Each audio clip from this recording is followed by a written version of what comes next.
It's going great, man. Yeah, there's like 3,500 people signed up. It's pretty Yeah, crazy. Lot of excitement. yeah, A lot of people sweet. excited about Aave too. So yeah, I mean, always are. It's going Yeah, great. There's like hopefully. Yeah. 3,500 people signed up. Awesome. Welcome everyone. Hope you're all having a good morning and day wherever you are. Uh, Always excited for this workshop, Aave 101 for developers. If you have questions throughout this, make sure to drop them into the YouTube chat. Also, drop into the Aave support channel on the hackathon page. And otherwise, David, I'll let you take it away. Awesome. All right, thanks for having me. So yeah, welcome everyone. As hopefully some of you know, I'm a developer builder at Aave. So in this workshop, I'll run through a 101 about Aave for devs. If you've been or seen my previous talks, it's pretty similar to those previous talks, but of course it's updated for V2 and some of the newer features. So, all right. Yeah, and as was mentioned, post your questions either in Discord or YouTube, and we can run through them a bit later. All right. So for those that don't know, Aave is what we call a liquidity protocol. So what that means is at the center, we have the Aave protocol contracts, and users interact directly with the contract. So on the left-hand side, you see depositors, so they'll deposit some sort of asset like ETH or DAI or various assets, and immediately they'll earn interest, percentage interest, depending on certain parameters in the protocol, like the utilization rate and things like that. And then on the other side, we have borrowers, and borrowers, they are able to borrow at either stable or variable interest rates, and they can make those borrows instantly and also repay them back instantly. So quite different from a traditional bank. All right. So here on this slide, you can see, I think this slide actually is a bit outdated, but the market, the TVL actually reached 5.5 billion in February 9th, and we just went on mainnet last year, January 2020. Yeah, so it's been a pretty crazy run up. There's various reasons why the TVL has grown so quickly, and also yeah, the liquidity, everything's increasing, which is quite cool to see. So the main protocol features of version 2 that I'll go over in this talk is earning, depositing, borrowing, and I'll go through each point in a bit more detail. Credit delegation, flash loans, and of course governance. And the last three are probably the more interesting ones if you're planning to hack with Aave. I did mention as well, we just released a new market, an AMM market. So previously we supported 20-something assets. So now we support even more assets. So yeah, if you have any questions about that, let me know. But the AMM market is a separate market from the Aave main market, where you can use LP shares from AMMs like Uniswap LP, Balancer LP, and there'll be some other AMMs coming out soon. And you can use those as collateral. So that sort of helps with liquid finance in a lot of ways, and you can do some pretty cool things with that. All right, so what's new specifically in V2? If you've played around with V1 and haven't really been introduced to V2 yet, here's some of the new features. Bash flash loans, I'll go deeper into flash loans a bit later. You can flash loan within the protocol. Tokenized debt, at the moment it's not transferable, but tokenized debt makes it a lot easier to know how much an account owes in the protocol. Native credit delegation, which I'll go through. Governance V2, which I'll also go through. The governance is so you can also delegate your voting power and proposition powers, and more importantly, we have very efficient gas usage in V2 as well. And also we support. So previously we only supported Ethereum, but now we only do wrapped Ethereum. So that should make it easier as developers as well. And another feature that hasn't really been hacked on much in various hackathons is EIP 2612 support. So that enables gasless transactions or single approve / transfer transactions. So it'll be cool if someone probably created that or hacked on that in their project. I think we can do some pretty cool, interesting things with that. And that's all the A tokens in the protocol support that now. All right, so I won't go into too much detail here because hopefully earning makes a lot of sense. For those that haven't seen this is like ELI means explain like I'm 5 years old, and ELI 15 is explain like I'm 15. But essentially, you deposit into the protocol, and we tokenize a deposit, and you receive A tokens in return, and the interest is earned immediately. So you'll see your A token balance increasing per second. And you know, the interest is accrued directly in the A tokens and compounded. All right, so you can just deposit and just earn interest. You don't really have to do anything else about that. So that's one way where you can add value to your users quite quickly and easily. As a developer, this is what you do. So it's quite simple.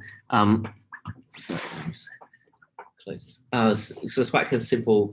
The top lines, let's say the first 5 lines, you do for other functions as well. But the important line is at the bottom, where you just call deposit on the lending pool, and you say, you know, which asset, what amounts, on behalf of.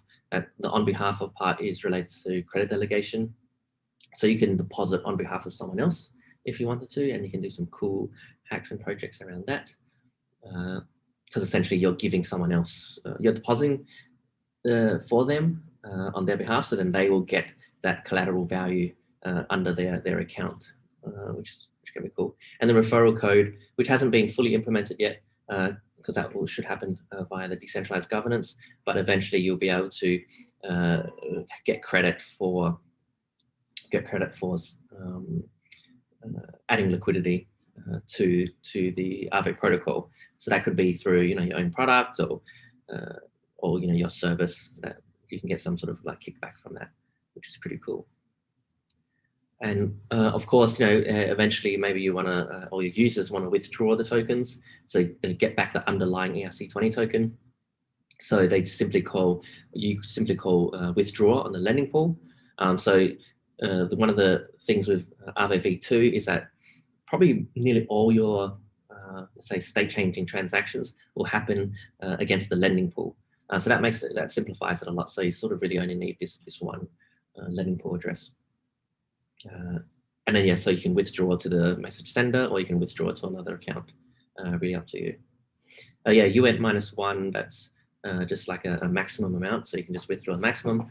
I think in the latest Solidity, we don't use UENT -1 anymore. I think it's like type max something like that. With borrowing, hopefully it's quite easy to explain as well. But essentially, yeah, we're a collateralized protocol. So for every borrow that's made, there needs to be a certain amount of collateral backing that. So the process from a user perspective was that you would deposit, let's say DAI, or deposit your funds in there, and then you receive the A tokens, and that A tokens represent your collateral, like that you have a collateral position in Aave, and from that you're able to borrow assets. You can borrow either at a stable or variable interest rate. One thing I forgot to mention in the previous slide, with A token specifically, it's one-to-one pegged. So what that means is that, for every one A token, there's always one underlying asset. So if you deposit one DAI, you get one A token in return, you know, and a few minutes later, it might be 1.1 A DAI, which means if you withdraw it, you'll get 1.1 DAI as an underlying. So yeah, so with the stable and variable interest rates, it really depends on the use case. Variable interest rates, hopefully that makes sense. It changes, it's quite variable. Stable, you can essentially lock in the interest rate at the time, and that works quite well with certain yield farming activities in that, you know, some people, when utilization is quite low and the stable rate is quite low, they can lock that in, and then they don't have to worry about volatility of the interest rate. So I think there's quite a lot of usage of stable interest rates these days. So for borrowing, if you're implementing this, once again, it's similar to the depositing method. Is simply called borrow on lending pool, and you pass in the asset amount, the interest rate mode that you want, either like a 0 or 1, that represents a stable or variable interest rate. Your referral code, like I mentioned before, and then also on behalf of. So on behalf of here is also related to credit delegation. It's quite interesting because you can borrow on behalf of someone else. Of course, for you to do that, they need to approve of the delegation. They need to approve that you can borrow on their behalf. I'll go through that a bit later in the credit delegation section. All right. So for borrowing, if you need to swap your interest rate, it's very simple as well. You just call swap borrow rate on a lending pool, and you just say what interest rate you want to swap to. Just keep in mind that if you're doing that for your users, or when your users are doing that, if they swap, say if they have a really good stable interest rate, then they swap to a variable interest rate, they'll get that new variable interest rate, and then if they want to swap back to the stable rate, they'll swap back to the current stable rate. And sometimes the current stable rate might be quite high. So just make sure that the users or you're aware of that when performing those actions. Of course, eventually you have to repay back your loan. So similarly, you call approve on the lending pool, so the lending pool can take those funds, and then you call repay on the lending pool, passing in the parameters. And of course, you can repay on the behalf of someone else. So if for whatever reason you wanted to reduce someone else's debt, you can do that. And there's some interesting sort of hacks that you perform with those sort of things. All right, sorry, the sun's glaring in my eyes. So next we have credit delegation.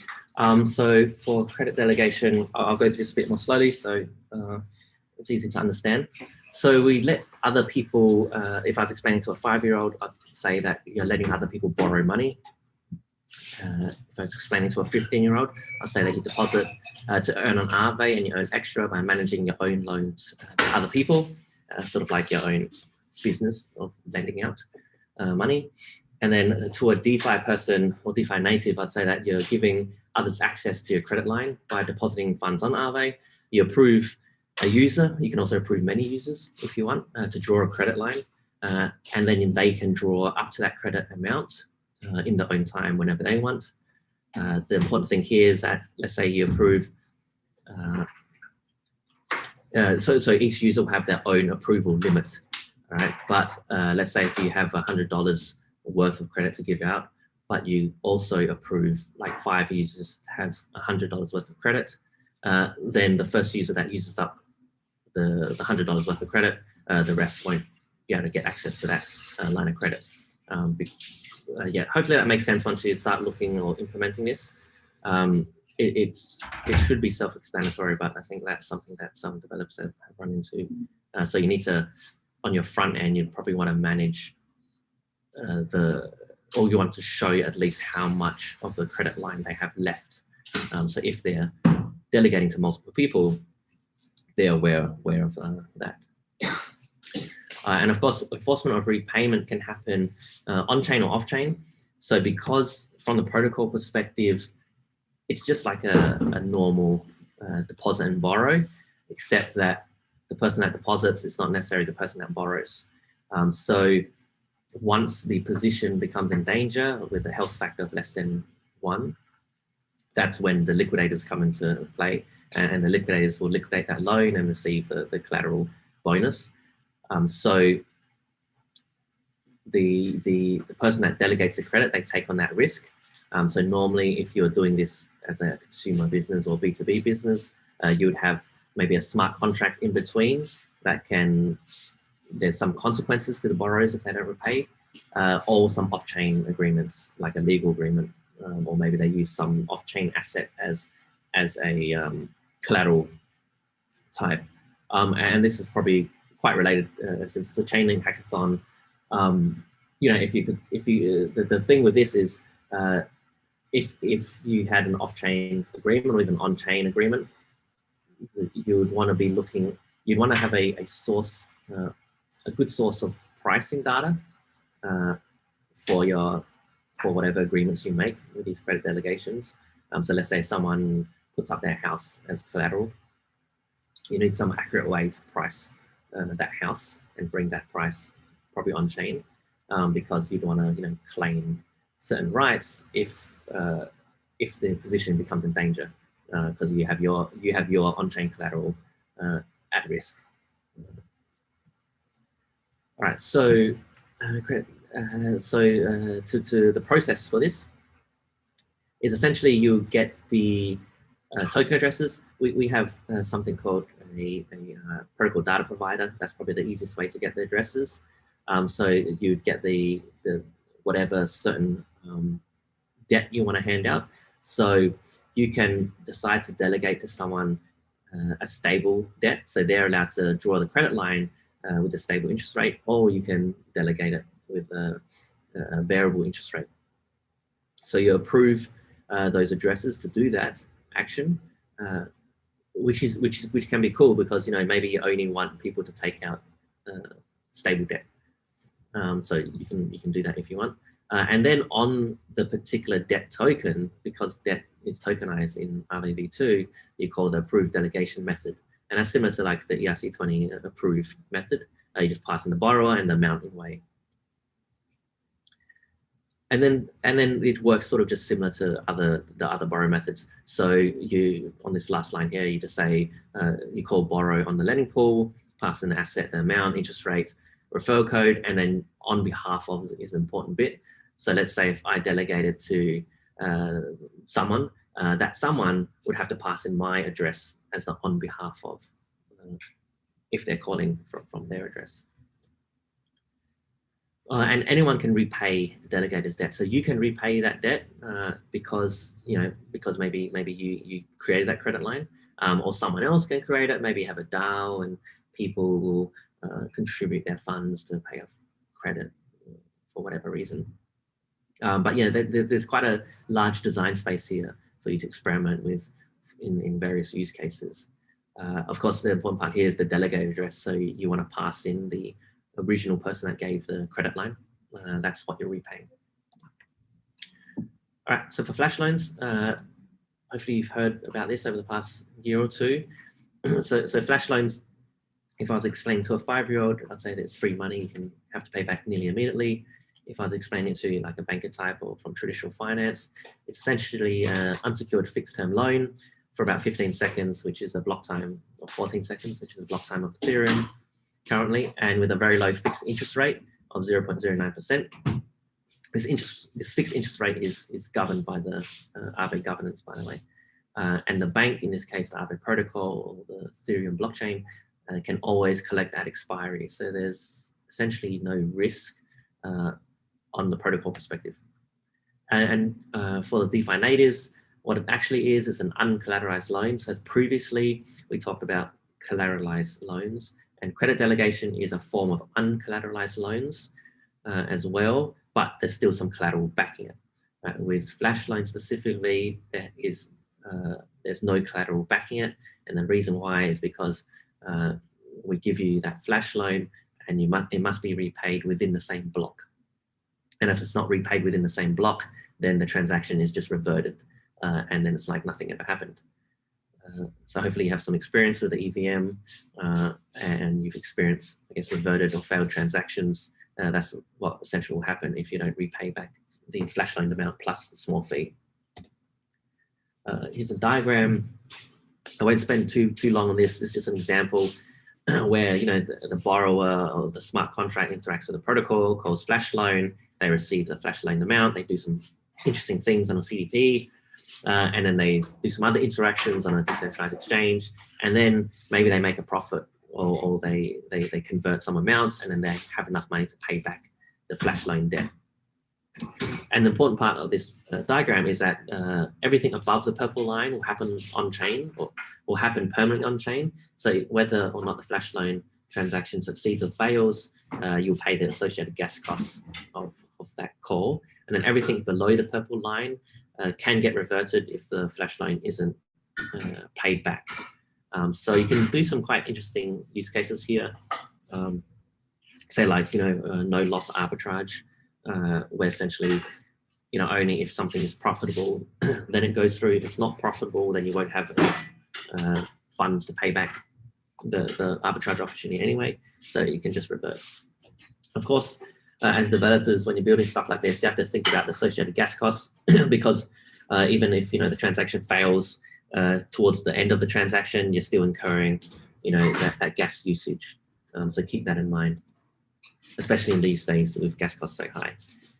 So here's something I made a year ago, collateral swap. So it's essentially that previous diagram, It takes a flash loan, it closes down a MakerDAO vault, it takes the collateral behind that MakerDAO vault, it sells it on Uniswap for some other asset, in this case USDC. Then it takes that USDC and it pays back. It pays back the flash loan, and then essentially you're releasing your collateral from under that MakerDAO vault. So this is powerful because you can see there's like a bunch of transactions that happen in the one atomic flash loan transaction. So in a way, this is better for UX for the users. It can save small amounts of gas or transaction costs. But the main thing is that you're just doing multiple things in one transaction, and you're not capital constrained in those actions, which can be pretty cool. And then, like I mentioned, there's the DEX arbitrage as well. Essentially, buy low somewhere and sell higher. You're not constrained by capital. So there's been flash loans like these sort of arbitrages where it's like millions of dollars, and they make some pretty good profit in those cases. Then I mentioned also in V2, there's batch flash loans as well. So what batch flash loans are is essentially you can flash loan multiple different types of asset in the same transaction. So this is also a huge design space that I haven't seen much yet, but it'll be cool to see that you can borrow a ton of different assets, do whatever activities you need to do with them, and then just pay them back within the same transaction. So maybe there's some like yield farming type of activities that you can do in that case. So if you're, as a developer, this is the way you would implement it. It's a bit more involved than the other concepts. So this can only be done through a smart contract. So you'd have your smart contract, you inherit from the flash loan receiver base. We have some of these examples in our docs. So you, of course, instantiate your contract. But when you call the flash loan function, essentially what you're calling is you're saying, the receiver address is this contract. This is the contract that will receive the flash loan amount that you request. You say how many assets, or you basically list out all the assets and all the amounts that you want a flash loan, including the modes. So this is another V2 feature actually, is that the modes, because I mentioned before, you can take a stable rate or variable interest rate.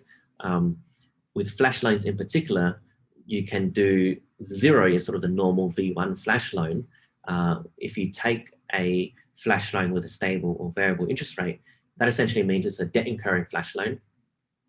So conceptually, why this is interesting is that you can create margin positions in a flash loan. So essentially you can have someone flash loan some amounts, let's say $1 million, deposit that $1 million into Aave, and then borrow some funds from that. So they sort of leverage, sort of one transaction leverage type things. You can do that. Or instead of having to deposit first and then borrow, essentially you're borrowing and then depositing after. So it reverses that flow. And then these parameters like the other ones. Then essentially you call a flash loan on lending pool, pass in the parameters. The lending pool contract will do its sanity checks, and if everything checks out, it will call back into your contract, and it will always call this function signature. So you have to make sure it's exactly like this. There's samples of this contract on our docs.aave.com that you can look at. So it will call execute operation, and then that's if the EVM gets to this point, that means you've got whatever assets that you've requested to flash loan. So here you can just assume that you have whatever $1 million or whatever amount that you wanted to flash loan. You do whatever you need to do, and then the last step is that you just approve that the lending pool can pull those funds, so then it can pay back the loan. This is a bit different, quite different from version 1. In version 1 flash loans, you had to actively send it back to the lending pool. So here now it's not a push pattern, it's a pull pattern. So the lending pool will pull those funds back. All right, so I'll try and not spend too long on this, but so governance. Hopefully everyone understands decentralized governance. It belongs to everyone. Of course, the Aave token is what's important in Aave governance. We've taken a progressive decentralization approach. So more and more of the protocol, actually a lot of it, is actually governed by the Aave holders now. So here's a little diagram. We also have our governance docs you can go through. That can be interesting. But the important part here is that there's governance tokens like Aave and staked Aave, and also there's a long time lock and a short time lock. So what that means is that for certain governance changes, it goes to the long time lock, which means that it will take a longer time to implement. It needs more votes and various other things, whereas certain proposals can pass quicker in the short time lock. So that can be cool if you're building something related to governance, making proposals. You can also delegate your proposal power separately from delegating your voting power. So what this enables is, you can have protocol politicians that only submit proposals, and then, the voters can retain their voter rights. So that's quite different from any other governance system out there. This code is also open source. So I'd recommend you, if you create your own protocol, you can fork the Aave governance as well. This is an example of governance in action. So Charlie from Curve team, they posted on the forums. And then Julian, also from the Curve team, posted on Twitter to say, hey, delegate me a proposal power, or delegate this address the proposal power, so then we can make the proposal. They got enough delegation per power. The proposal passed because it went through the voting, on-chain voting, and then now it's in the protocol, it's listed. And this screenshot was taken a while ago, but at that time, they had like $8 million in liquidity and whatever else. So that's how all the asset listings actually happen now. So you could also create, if you maybe have an interface around making it easier for users to submit proposals or get delegation power and things like that. So if you're implementing this on your end, what you need is essentially so each governance token, like the Aave token and stake Aave token, there is a delegate function on it. So you just call delegate and you delegate to whatever address that you're trying to delegate to. So this delegation method, that by default it delegates the proposition power and the voting power. There's separate methods for only proposition and only voting power as well that you can do. To submit a vote, you just instantiate the governance contract. You input the proposal ID and you put what vote they're doing, and then you just call submit vote. So quite simple in that case as well. So maybe you want to build that governance voting interface. I know some teams have gone down that path as well, because a lot of protocols are starting to do this decentralized governance thing. So that's also an idea. And then, of course, with governance and staking as well, that's another new feature. Just be aware of time, so I'll try and go quickly through this. We implemented the staking. There's a lot of fun from the staking. That's basically protecting the protocol. But from a developer perspective, if you wanted to implement this as like an interface or supporting it somehow, essentially what you need to do is you just approve the lending pool on that token, which is the Aave token, and then on the stake Aave token you call it the stake method, and then over a certain period of time the users can claim their rewards. That's essentially getting the extra interest that they earn from that, and then if they want to withdraw it, there's a cooldown period. There's more details about this in our docs. The important part here, I would say, is that it can be pretty cool because it's another way for your users to earn interest. So besides earning standard interest from depositing in the protocol, they can also earn interest by staking Aave in the protocol, and then they'll get sometimes a bit higher interest. But also recently we implemented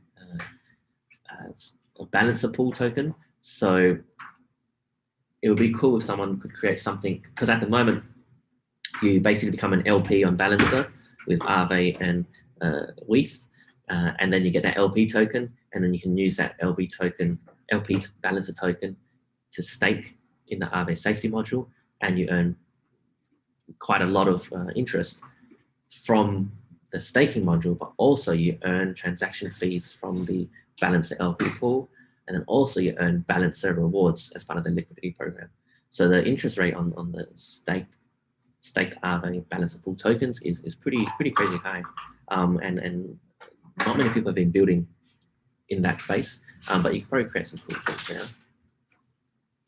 And then finally, the last bit, I'll go over some examples to hopefully help you with your creativity and some ideas that we like. So DeFi Saver, they're quite large now, but they previously used like just our flash loans under the hood. I think they still do for all their automations. So Aave sort of is one part of their protocol, but they implemented with Compound and Maker and Reflexer and all these other protocols, and they really make it easy for users to switch between protocols, get better interest rates or whatever else. So that's super cool. For a combo app, they essentially made flash loans, Aave flash loans, a lot easier to use for non-technical users. So you just drag and drop these Lego blocks, then you can perform a flash loan, which is quite powerful for non-technical people. UN Finance, under the hood previously for their version 1 A-Link vault, they also utilized the version 1 of credit delegation, which allowed their interest or yield strategies to actually get more yield because they were able to use credit delegation to have access to more funds. So that's also a very cool thing if you're planning to build something in the sort of DeFi farming, yield farming space. And then of course, Aave they recently launched, very cool. I give them as an example because they're combining NFTs with DeFi, and it's really cool. Check it out. But yeah, they came out of a hackathon, and now they're on mainnet, Manic Polygon network. But that's a really cool combination of different things. I think they also use actually Chainlink VRF for the provably random part of their protocol. All right, so that's the end of the set talk. Here's some resources. I mean, this Discord is our community Discord. I'll also jump into this hackathon Discord, so you can ask me questions there as well. The dev docs, that's probably the most important thing. I'd recommend you check that out as well. But yeah, let's open it up to questions. Keenan. Cool. Yeah, thanks a lot, David. Really appreciate you taking the time and doing that presentation. So we have a few questions here. What other typical reasons would someone use a flash loan besides arbitrage, or would you say like that's the main reason someone would use these applications? Yeah, so like I mentioned, the flash loans can be used for arbitrage, or they can also be used for making things easier in DeFi. So for example, let's say we use it under the hood as well in the Aave, let's say app for swapping collateral positions. So let's say if you've taken out a loan, but then now that loan is becoming quite expensive, right? Because the interest rate suddenly jumped up. You can, say, so it can either be the debt interest rate jumped up, or maybe the deposit interest rate has changed, and you can swap to a more favorable position. Like with one click, we can swap that, and powering that are flash loans. So there's quite a huge design space there. It goes far beyond arbitrage. Yeah, you guys were able to use flash loans for like transferring from like the Lend token to Aave token too, right? No, not in that case, because that was just like a straight like smart contract migration. But from version 1 to version 2 positions, we use flash loans. So in version 1, people had like various borrow positions and whatever. Right. And then we could easily just move it over to version 2 of the protocol because they were separate contracts. So that's another good example of flash loans. Cool. The other question here. See where it went. So how does Aave update and increase your A token balance so quick every 4 to 5 seconds? What's kind of the process that's happening there? So essentially, like when you call the balance solve method, it it calculates it like on the fly. Like we use, I think with version 2 it's a bit different from version 1. Version 2 there's like a scaled balance of. In our dev docs we go into a lot more detail where you can work out like the interest earned and things like that. But it's a combination of a few pieces. Cool. So yeah. And then okay, I got one. Any insights to any layer 2s that are coming to Aave? Nothing. That's a very good question. A question we get many times. Nothing to share at this moment. I'll leave that to the official Aave channels to do it when it's meant to be done. Great. And then one more question. Can you briefly explain kind of what's the difference on like compound interest, or how has compound interest work for the lending pool on Aave? Compounded interest or compound the protocol interest? Compound the protocol. Yeah, compound interest. Yeah, I'm not sure in Palm exactly what you mean here. I think like how are the interest rates calculated on a lending pool? Can you just kind of like explain that for someone who might be new to Aave? So yeah, if you're brand new, so the interest rates, the calculation involves a few parameters. So depending on the type of collateral or type of asset it is, some assets have higher risk profiles than others, so that affects the interest rate. But more importantly is utilization. So we actually have docs.aave.com/risk. So our risk docs actually go into details of all the mathematics and stuff about this. But essentially, if let's say if an asset is being borrowed and it's like above 80% or 90% utilization, then the interest rates will shoot up really high. So it makes it more expensive for borrowers to hold those borrows, but also incentivizes more liquidity to enter the system. And that's a dynamic process, right? So then as people close their pay back their borrows, hopefully the interest rate goes down a bit, but then if the interest rate remains high, like it sometimes does because of yield farming, it attracts more liquidity into the protocol. Yeah, very, very, very interesting stuff. And then I guess to wrap this up, from your perspective, like Aave like always impresses me in hackathon that you're a sponsor or participating in, and you always have some of the coolest DeFi projects that are building with you, and your team all in all has always done a fantastic job. But what have been some of your favorite applications of A tokens and implementing Aave into hack projects? What have been somewhere? I feel like they're all my children and I love them all equally. But I'd say the projects I've been most impressed with are the hackathon projects that continue after the hackathon. So like Aave is like an easy example, just because they came out of some hackathon, and then now they're like on mainnet, and they have a treasury. Their treasury, I think last time I checked, is like $15 million or something, that treasury, because they created the ghost tokens. Besides the treasury stuff, it's also like a really cool game. It's like it's a smooth process, and it's actually really cool. And then there's some other things where people are also a bit not as far along. But another one is like good ghosting, which is similar, like where they have like an NFT and gaming and helping people save money. Those sort of things are really cool in that. Yeah, they keep sort of grinding, pushing along after the hackathon. I think that's I love that answer. Cool. Well, David, really appreciate you taking the time. Everyone that's listening in, hope that was useful and learned something new. Again, the best hackathon projects are the ones that keep working hard and good things come. We saw that also with a former Chainlink hackathon project yesterday that raised a bunch of money, and yeah, you could be next. So if you have questions, hop into the Aave Discord, hop into their channel on the Chainlink Discord, and yeah, reach out if you have any questions. And thanks again, David. All right. Thanks so much. Cool. See you, everyone.